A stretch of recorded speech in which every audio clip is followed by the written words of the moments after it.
Hi guys, good morning. Kabalo ba mo guys?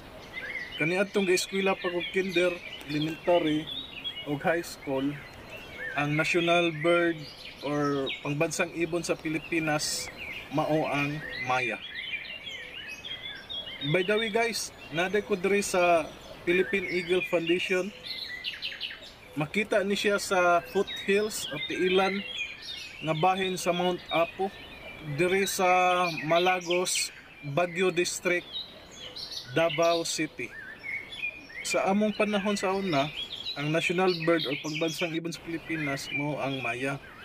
Pero niadtong July 4, 1995, ang Philippine Eagle was officially declared as National Bird of the Philippines or ang pangbansang ibon sa Pilipinas under the Proclamation number 615 series of 1995 by President Fidel V. Ramos. Kabalo ba mo guys nga ang Philippine Eagle usa sa pinakadako nga langgam sa tibuok kalibot, one of the largest bird of the world. Ug naalang ni siya estimated population nga 500 individuals.